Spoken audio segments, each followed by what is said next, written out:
Whether you're conquering professional exams or personal milestones, we welcome you to Beyond Clean's Confidence Certification, the 52-week test prep podcast series. With expert insights, actionable tips, and engaging discussions, we'll break down the toughest concepts in sterile processing and build your confidence every step of the way. Join host Sarah B. Cruz as she embarks on a mission to help you not just prep for tests, but craft your success story. And now your host, Sarah B. Cruz. Hello and welcome. You're listening to Confidence Certification, a 52-week test prep podcast series to equip you to take your sterile processing career to the next level. I'm your host, Sarah B. Cruz, and on this episode, I want to talk about the night before the test. 'Twas the night before Testmas. No, I'm just kidding, but I feel like we should have synced this up with the holiday season. I digress. Thank you for joining me. Let's get into what we need to do the night before the test. I want to make sure that after listening to this episode, you have some tips you can take away with you and different ways to make sure you aren't pulling an all-nighter by choice or by racing thoughts and anxiety keeping you up and you can't sleep. Okay, so those are my main goals this episode. So it's the night before your test. Okay, I want to make sure that you start by recapping your progress and what you have done to get here. Not literally, what did you do that day and now you're laying in bed wide awake staring at your ceiling, but what did you do to prepare yourself for your test tomorrow? Did you do, quote, anything, end quote? Because a lot of the times the way that we are responding to the test the next day is directly related to the amount of anything we put into preparing for our test the next day. Right? So, if you are taking a break from a cram session because you haven't started studying until 2 or 3 days before your exam date, that might lead to a little bit more anxiety beforehand. Yeah. Have you been studying for 3 months and now you've just spent the night looking at your flashcards and you're feeling a little bit more confident, but there's always that what if? How is your preparation making you feel? Do you feel confident? Do you feel anxious? That's really going to determine the mindset you have towards the big day when you think about it. And sometimes this anxiety or this confidence can happen a week out, naturally or unnaturally. Anxieties can live in your mind rent-free. And frustrations can aid in their permanence, right? Whereas confidence, for some reason, all the good feelings you really got to work for to make sure that you have them. You got to do like mantras and meditations, right? To just gain a little bit of confidence. Yeah. I wish it was like that with, anxiety or frustrations. But, the way that you're responding in that night, staring at your ceiling or staring in your textbook is really going to dictate how you handle yourself the next day. So let's keep this in mind as we go over some tools and concepts after a word from our sponsor. It's time for our mid-episode confidence boost, where we focus on a key sterile processing test concept. Now, there's no guarantee these concepts will be on the test that you take, but they are key concepts to the workplace and are discussed in the literature. Today, we'll cover centralization. After the modernization of sterilization in 1933, the American College of Surgeons recommended standardization and centralization of the processing and handling of surgical supplies. Centralization is the concept that all processing responsibilities should be in one department so that all the procedures can be standardized. During 1944 to 1945, a gentleman named Underwood performed studies that demonstrated the importance of centralization of the sterile processing department. And in 1982, Dr. John Perkins advocated for the complete centralization of sterile processing, stating, "Sterilization is everyone's business, but no one's responsibility." That's going to wrap this week's mid-session confidence boost. Good luck.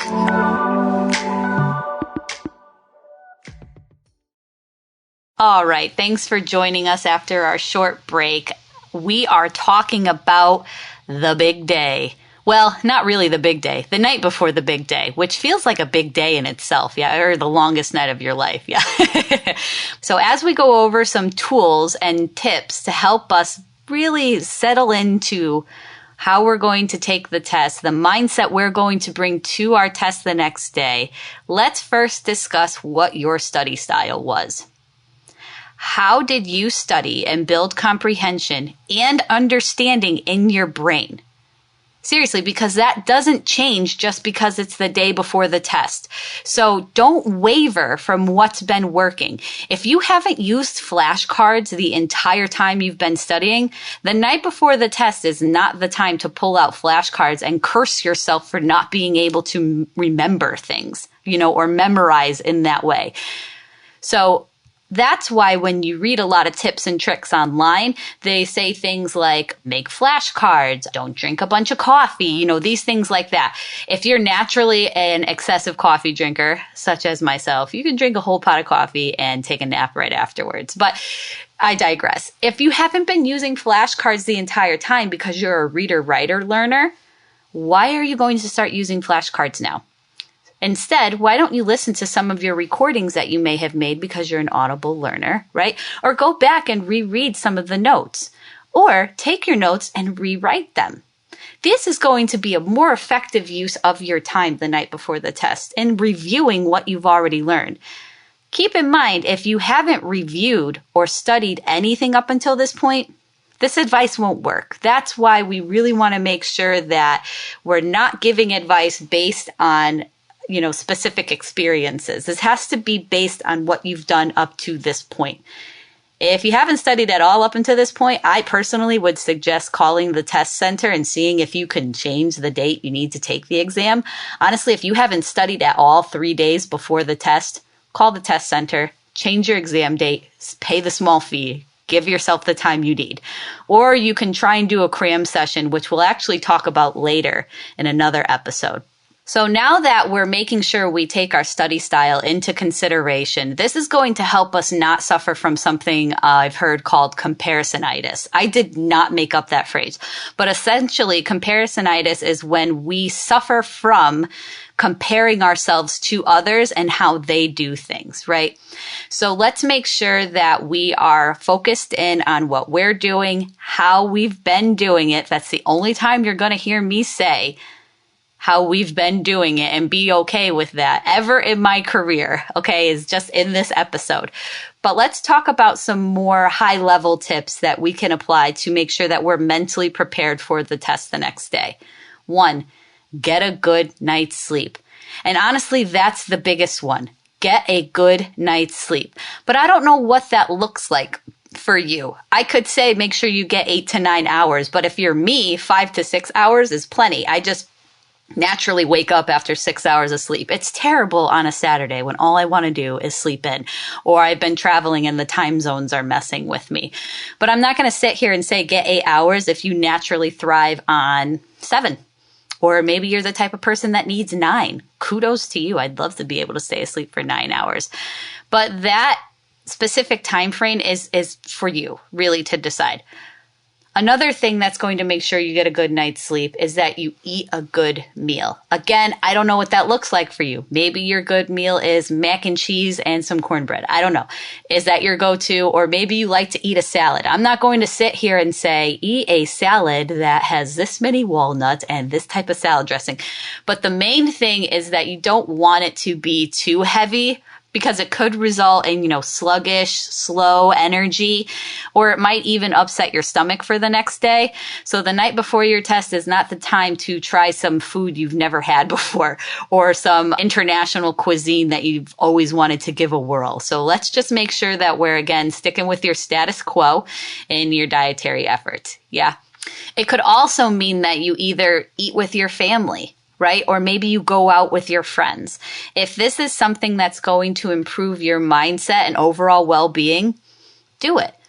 Don't sequester yourself into a corner cramming to desperately review notes that you already know. Have dinner with your family. take a small break and go out with your friends to dinner. Don't drink while you're out with your friends, okay? Again, that hangover the next day is not going to help you with your test, okay? But have a good meal and make sure it's a good environment while you do so. I want to make sure that you guys also prepare for the next day. Now, growing up, my mother would always say, Sarah, don't forget to put out your clothes before you go to bed. And I'd always say, yeah. I know what I'm wearing in my head, Mom, and we got this. Obviously, she's right, because I'd wake up the next day and not know where any of the stuff I wanted to put on was at all. So the outfit in my head, it didn't exist because half of the stuff was dirty or I couldn't find it, right? We were in charge of doing our own laundry growing up, so it was 100% my fault. But needless to say, the mental relief that preparedness can offer is substantial. And that's really why we have this entire podcast, is to try and help you all prepare for your tests. So preparing for the next day is really going to help you be prepared to just get up and go the next day. Make sure you have the clothes you want to wear. More importantly, make sure you have all your identifications that you need for the testing facility. Have you read the clothing requirements for the testing facility before you go? That's a big thing too. Do you know where the testing site is? Do you have the address? These are also things that we can do to better prepare for the next day, and an easy transition to taking our test the moment we walk into the room. There's no sense in starting the day all frustrated because you can't find the address or you don't know how to navigate the building when you get there. Another part of getting a good night's sleep is also not studying too late so that your brain can have a break. Your brain needs time to retain the information, and time is the only thing your brain needs to retain information, okay?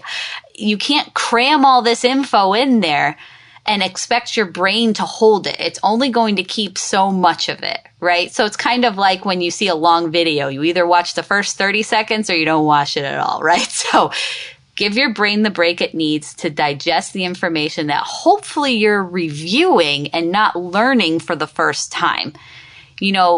Not getting enough sleep and not giving your brain that break can actually cause more anxiety, which would result in wavering confidence. And we definitely don't want that. Another tool for a good night's sleep is to set your alarm and check it twice. This really should have been a holiday episode, but set your alarm and check that you've actually set your alarm.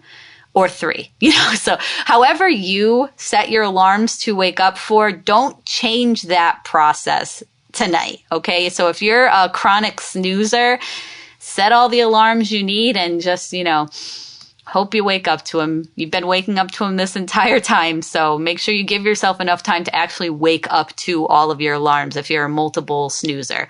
I personally don't snooze, but that does not mean I wake up after the first alarm. I like to set an alarm and then shut it off, and then I have an entirely separate alarm that goes off 20 minutes later. So that way I've slept, and then I'm sleeping again for 20 minutes, which my brain actually registers as a nap. So I'm like taking a nap right after I slept. Like, isn't that the best thing in the world? So then I'm actually getting up and I feel well rested. I can't chronically snooze because I lose track of time, if that makes sense. So as we move into the end of the episode, I want to give you guys some homework. I know I'm going to give homework even though it's the night before your test, right? So you're like, Sarah, can you give me a break? No. But how long have we been on this podcast together? Like 20 plus episodes. You guys should expect homework at this point. I want you to make a list of your current night before practices. If you've never had a night before practice, write down your hypothetical and what you'd like it to be like. And the most important thing is to be honest. Highlight what's been working for you and what hasn't. You'll know by your gut reaction to it. If you sigh or roll your eyes or chuckle and shake your head at some of the things you're writing down, that's a pretty good indication that those practices may not be working for you. Maybe all the snoozing isn't the best way to go about it. And if you give yourself enough time to readjust to changing those habits or addressing those habits, it may better serve you in the long run. Again, the night before is not the time to figure out that you're going to wake up to your first alarm. No, you're not. Okay. Years of snoozing have not equipped you for this moment, okay? And then really take a look at what you'd like to change. What would you like to add? How can you go about making sure that you do the said suggestions from today's episode? This is really just a personal inventory of your habits for your night before practices. All right, everybody, I want to make sure you all sleep tight. Don't let the test bugs bite, and we'll see you guys next week for that episode. Bye. And that's going to do it for this week's episode. For more sterile processing education and resources, make sure to visit beyondclean.net or follow Beyond Clean on Facebook, LinkedIn, Twitter, and Instagram. And don't forget to check out over 1,000 SPD-related videos at youtube.com/beyondclean. If you have any questions or comments for the show, you can reach out to info@beyondclean.net. Finally, make sure to download the Beyond Clean mobile app on the Apple and Android app stores so that you don't miss a future episode of any of the other awesome Beyond Clean podcasts. My name is Sarah B. Cruz, and you've been listening to Confidence Certification. Until next time, keep fighting dirty and pass that test with confidence. The views and opinions expressed in this podcast series are of Sarah B. Cruz only and do not represent the companies she works for or collaborates with.